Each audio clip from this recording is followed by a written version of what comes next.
பையன் போய் அப்பாட்ட கேட்குறான், அப்பா நீ அம்மா கிட்ட வந்து ஐ லவ் யூன்னு சொல்லவே இல்லையப்பா, நீ அம்மாவை காதலிக்கவே இல்லையா அப்படின்னா. அவங்க அப்பா வந்து நியூஸ் பேப்பர் படிச்சுட்டு இருந்தாரு. அவங்க அம்மா குளிச்சுட்டு இறங்கி வந்தாங்கல்ல, இவர் அப்படியே திரும்பி பார்த்து, மரகதம் அதை எடுத்துட்டு வாயே. அந்த அம்மா அப்படியே பார்த்துட்டு போய் ஒரு மூக்கு கண்ணாடியை எடுத்துட்டு வந்து இவர்கிட்ட கொடுத்தாங்க. இவர் தோல் மேல இருக்கிற துண்டை எடுத்து அந்த அம்மாட்ட கொடுத்தாரு. அந்த பையன் அப்படியே பார்த்துட்டே இருந்தான். புரிஞ்சிருச்சுப்பான்ட்டு போயிட்டான். உங்களுக்கு புரிஞ்சா? அதை எடுத்துக்கொண்டு வா என்று சொல்லும் போது எதை என்று தெரியாமல் இந்த நேரத்தில் இதைத்தான் கேட்பாருன்னு அந்த மூக்கு கண்ணாடி எடுத்து வந்து கொடுத்தாங்கல்ல, அந்த புரிதல் இருக்குங்க. அவர் தலைக்கு குளிச்சுட்டு வர்றா, தலை ஈரமா இருக்கு, ஈரமா இருந்த தலையில காய்ச்சல் வரும்னு தெரிஞ்சு துண்டை எடுத்து கொடுத்தார்ல, அந்த அக்கறையில இருக்குங்க காதல்.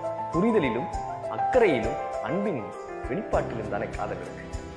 இதை ஒரு வார்த்தைக்குள்ள அடக்கிட முடியும்?